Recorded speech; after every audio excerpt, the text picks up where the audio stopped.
আজ তোমাদের একটা বুদ্ধির পরীক্ষা নেব। উত্তর দিতে পারলে বুঝবো মাইনে দিয়ে আমি ঠিকঠাক লোকজনই পুষছি, আর না পারলে বুঝবো কতগুলো আহাম্মককে প্রতিপালন করে যাচ্ছি। ঠিক আছে মহারাজ, প্রশ্ন করুন। কেউ না পারলেও আমি জানি যে আমি ঠিক পারবো।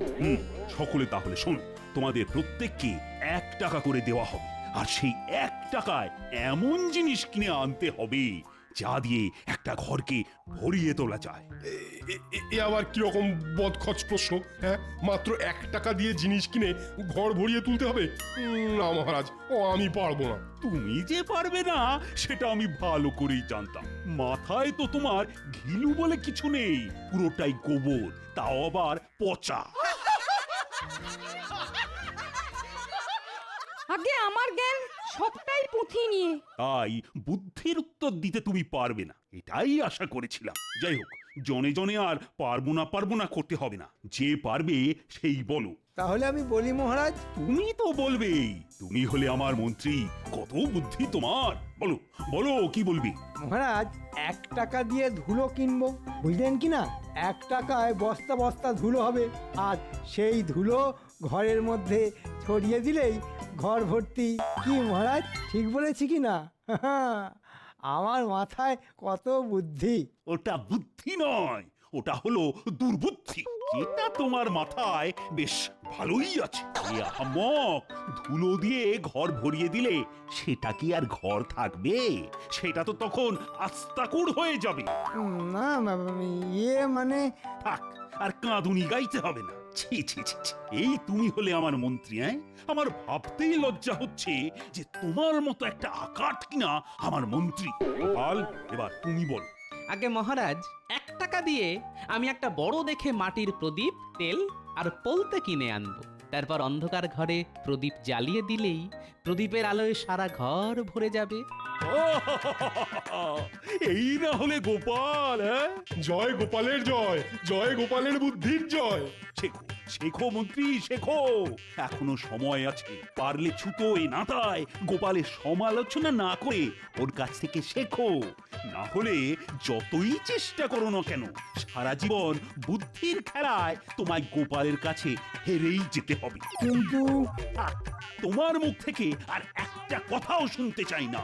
তবে একটা কথা আজ কান খুলে শুনে নাও, গোপাল যদি আমার সম্পদ হয়, তাহলে তুমি হলে আমার চলমান আপদ। যাও যাও, দূর হয়ে যাও, তোমার মুখ আর দেখতে চাই না আমি।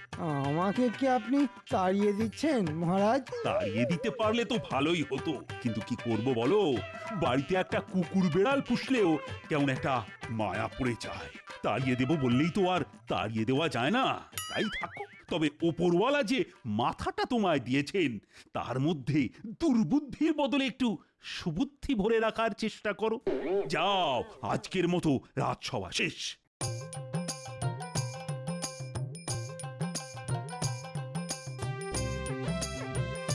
গোপাল গোপাল গোপাল, গোপাল যেন ভগবান, আর আমাকে কি না কুকুর বেড়ালের সাথে তুলনা করা। দূর দূর, জীবনে ঘেন্না ধরে গেল।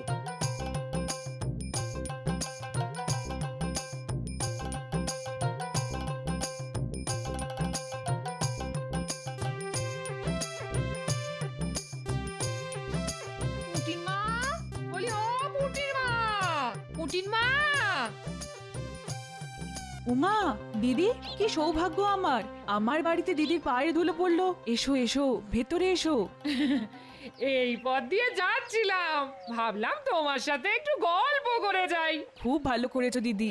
এসো এসো, ঘরে এসো।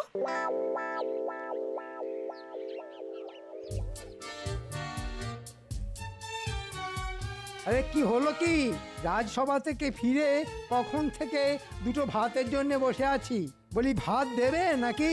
দিচ্ছি দিচ্ছি, আমার তো আর 10টা হাত নেই যে বলা মাত্র ভাতের থালা সামনে চলে আসবে।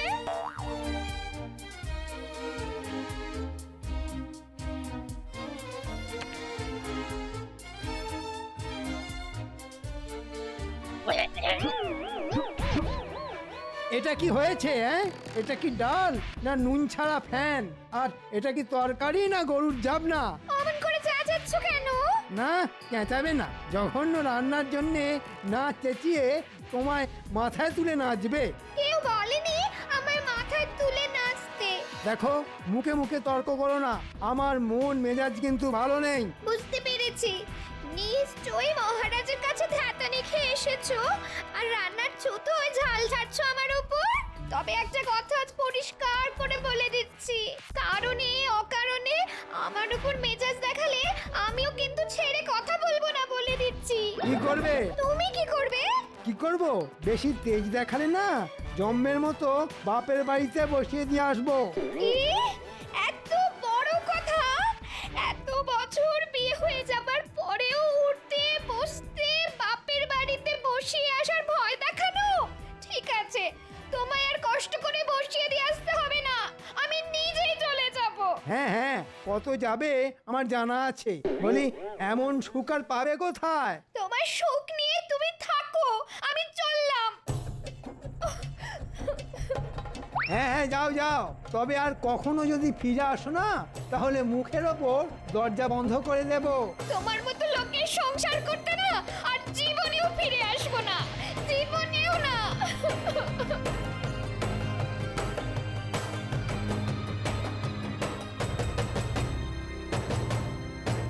আর একটু বসলে হতো না দিদি? না রে ভাই, তোমার দাদার আবার রাজসভা থেকে ফিরে আসার সময় হলো, জানোই তো ওকে। ফিরে এসে আমায় দেখতে না পেলে আবার হই চই বাঁধিয়ে দেবে গো। তাহলে কথা দিয়ে যাও, আরেকদিন আসবে। আসবো আসবো, আরেকদিন ঠিক আসবো খন।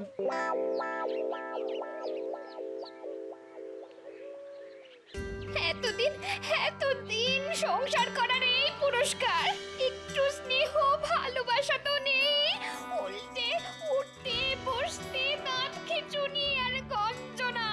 দূর দূর দূর, জীবনটা কয়লা হয়ে গেল। আরে মন্ত্রীমশাইয়ের বউ না? কি ব্যাপার দিদি, এই রোদের মধ্যে কোথায় যাচ্ছ? ঠিক আছে, না বলতে চাইলে বলো না। না না, বলবো না কেন, আমি বাপের বাড়ি যাচ্ছি। বাপের বাড়ি যাচ্ছ? ও মা, সে তো খুব ভালো কথা গো। তা পায়ে হেঁটে কেন? গরুর গাড়ি কিংবা পালকি কই? আমার এই যাওয়াটা আনন্দের যাওয়া নয় গো গোপালবু, ভাবতে পারো আমি চিরকালের মতো চলে যাচ্ছি। উমা, সে কি অলক্ষণে কথা? কেন? দিন রাত শুধু খিটখিট আর গঞ্জনা, আর সহ্য করতে না পেরে তুমি তুমি আবার এসব কথা কাউকে বলো না যেন।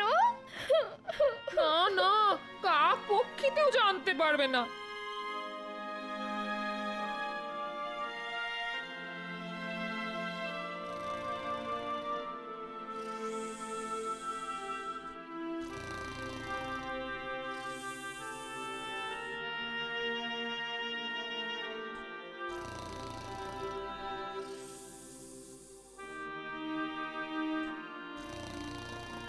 ওই দেখেছো, রাজসভা থেকে ফিরে এসে কেমন নাক ডাকিয়ে ঘুম হচ্ছে। ওহ, যেমন খাওয়া তেমন ঘুম। এই ওঠো বলছি, ওঠো ওঠো ওঠো। এই, কি হলো কি? হ্যাঁ, ঠেলা মারছো কেন? কথা আছে। কি কথা? মন্ত্রী মশাইয়ের বউ আজ গৃহত্যাগ করেছে। হ্যাঁ, দেহত্যাগ করছে? সে কি, কখন, কি করে? আচ্ছা, ঘুমিয়ে ঘুমিয়ে কি কানের মাথাও খেয়ে ফেলেছ নাকি? দেহত্যাগ আবার বললাম কখন? বললাম গৃহত্যাগ, গৃহত্যাগ। ও তাই বলো। তাই সংবাদটা কোথা থেকে পেলে? আরে পুটিদের বাড়ি গেছিলাম না, আসার পথে মন্ত্রীর বউয়ের সাথে দেখা। পায়ে হেঁটে বাপের বাড়ি যাচ্ছে গো। জিজ্ঞেস করতে বললো মন্ত্রী মশাইয়ের খিটখিট আর গঞ্জনার জন্য চিরকালের মতো চলে যাচ্ছে। বুঝতে পেরেছি, মন্ত্রীর আজ মাথা গরম, তাই হয়তো যত মেজাজ সব বউয়ের উপর দেখিয়েছে। মেজাজ গরমের কারণ কি শুনি? সে আর বলো না, মহারাজ যে আজ আচ্ছা করে করকে দিয়েছেন ওকে। যাকে যাক, এসব কথা আবার পাঁচ কান করো না জানো। না না, পাঁচ কান করতে যাব কেন? শুধু তোমাকেই যা বলার বললাম। হ্যাঁ ঠিক আছে ঠিক আছে, এখন যাও দেখি, গিয়ে তেল কাঁচা লঙ্কা দিয়ে 4টি মুড়ি মেখে আনো তো দেখি, বড্ড খিদে পেয়েছে বুঝলে।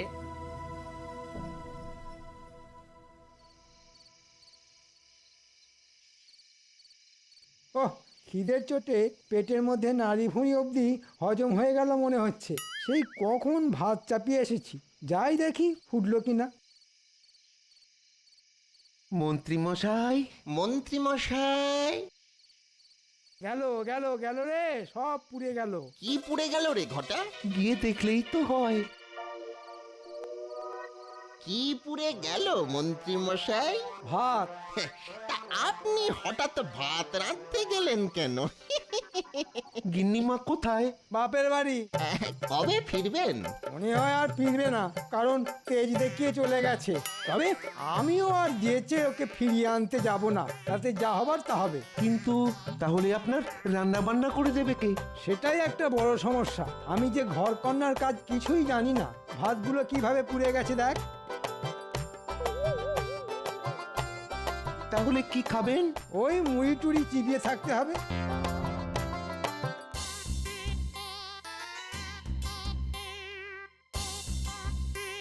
মন্ত্রীর বউ বাপের বাড়ি চলে গেছে, একটু উঁকি মেরে দেখে আসতে হচ্ছে মন্ত্রী একা একা কি করছে।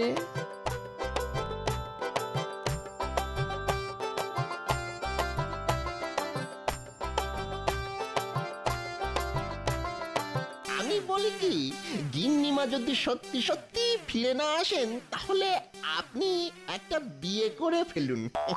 বিয়ে এই বয়সে কে দেবে আমায় মেয়ে? কি যে বলেন না, আপনাকে কে মেয়ে দিতে চাইবে না? আরে আপনি হচ্ছেন মন্ত্রী, একবার হ্যাঁ বলেই দেখুন না, মেয়ের বাবারা সব আপনার দোরগোড়ায় হতে দিয়ে পড়ে থাকবে। বলছিস? বলছি মানে একেবারে কাজে করে দেখিয়ে দিতে পারি। তাহলে দেখ একটা মেয়ে, একবার যদি বিয়েটা করে ফেলতে পারি না, তাহলে আচ্ছা করে তোদের গিন্নিমার মুখে ঝামা ঘষে দেওয়া যাবে। ঠিক আছে ঠিক আছে, কোনো চিন্তা করবেন না, দু একদিনের মধ্যেই আপনাকে মেয়ে দেখাতে নিয়ে যাব। হ্যাঁ রে, দেখতে বেশি মানে সুন্দরী হবে তো? একেবারে ডানা কাটা পলি। আহা, তোরা কি ভালো রে, ওপরওয়ালা যেন ঠিক সময়ে তোদের পাঠিয়ে দিলেন। তাহলে এই সব যুক্তি হচ্ছে, একটা বউ যেতে না যেতেই আরেকটা বিয়ে করার মতলব। ঠিক আছে মন্ত্রী, তোমার দ্বিতীয়বার বিয়ে আমি দেব।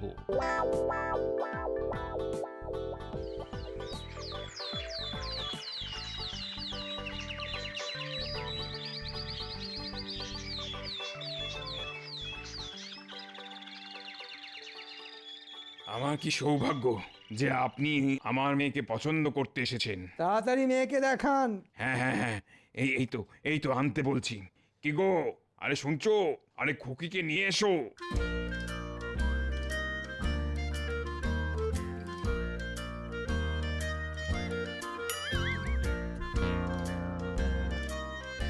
তা কেমন দেখলেন আমার মেয়েকে? দেখলাম আবার কোথায়?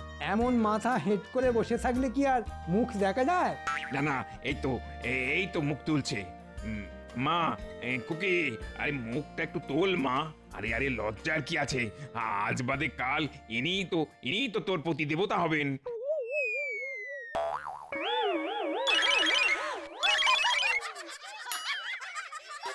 বটা, আগে এই তোর ডানা কাটা পড়ি।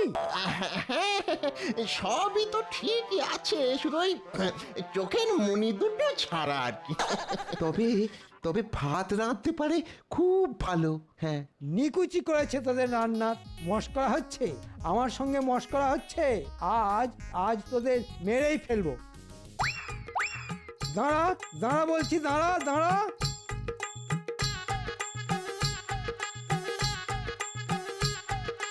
দাঁড়া দাঁড়া বলছি, দাঁড়া দাঁড়া।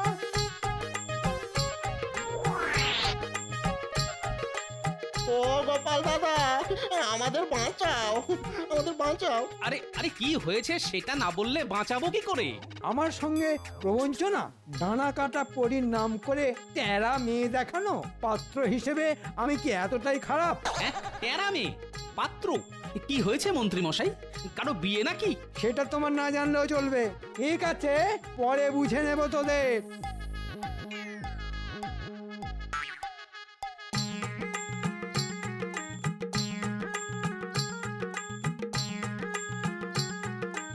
বটা কি হয়েছে কি? হ্যাঁ কেন কেন তুমি জানো না?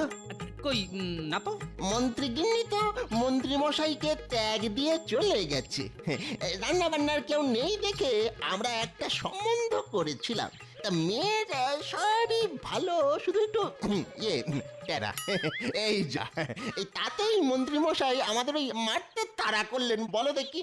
ও বুঝতে পেরেছি। ঠিক আছে তোরা যা, তবে বেশ কিছুদিন আর মন্ত্রীমশাইয়ের ধারে কাছে যাস না, যা রেগে আছে।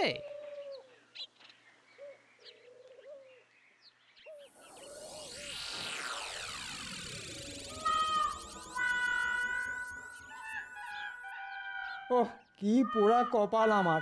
আমি এ রাজ্যের মন্ত্রী, ঘরে সোনাদানা টাকা পয়সা কোনোটারই অভাব নেই, তবুও বিকিরির মতো মুড়ি চিবোতে হচ্ছে।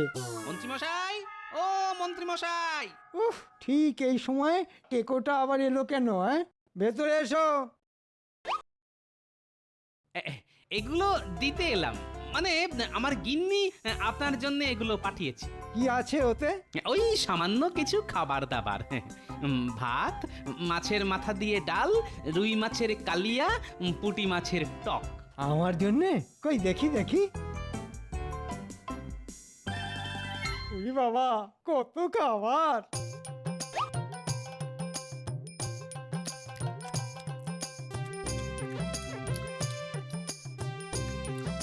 রান্না ভালো হয়েছে মন্ত্রীমশাই?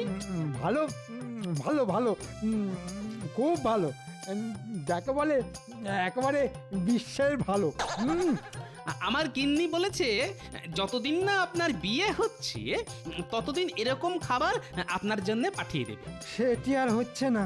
ভালো খাবার মুখে যেতেই মন্ত্রীর মনের দরজা মনে হচ্ছে খুলে যাচ্ছে। কেন হচ্ছে না? পাত্র হিসেবে আপনি কম কিসের? আসলে আমার বয়স এই তো বটা ঘটা পাত্রী দেখাতে নিয়ে গিয়েছিল।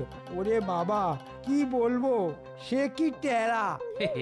মন্ত্রী মশাই, আপনি হয়তো চিরকাল আমাকে শত্রু ভেবে এসেছেন, কিন্তু আমি বরাবরই আপনার বন্ধু। তাই আদেশ দিলে আপনার জন্য একটা পাত্রী দেখি।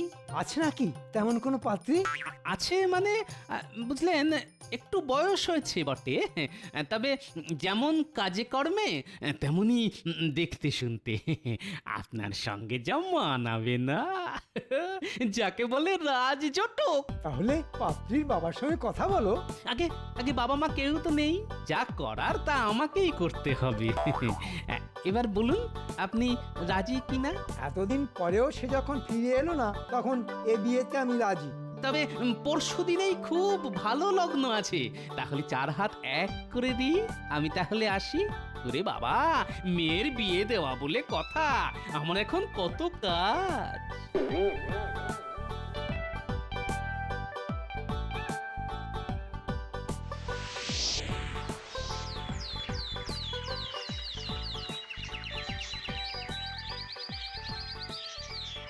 কি বলছো কি গোপাল?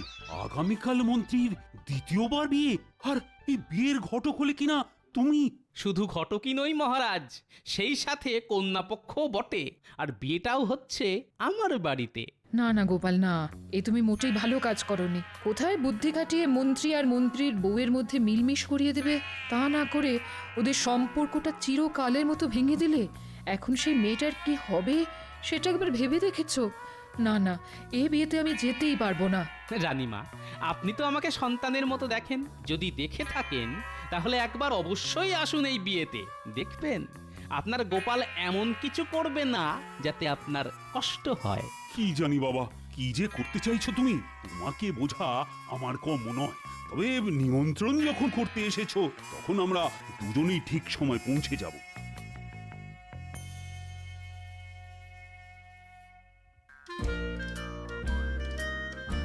আর তো সময় নেই, এবার কন্যাকে আনা হোক। শুভ দৃষ্টির সময় সমাগত। হ্যাঁ হ্যাঁ হ্যাঁ, এই তো আনছি, শুধু মহারাজ এসে গেলেই। হ্যাঁ, আমরা এসে গেছি গোপাল। তাহলে শুরু হোক শুভ দৃষ্টি। পাত্রীকে নিয়ে এসো। চলুন মন্ত্রী মশাই, শুভ দৃষ্টি করবেন, চলুন। দেখবেন পাত্রীকে দেখলেই একেবারে গলে যাবেন।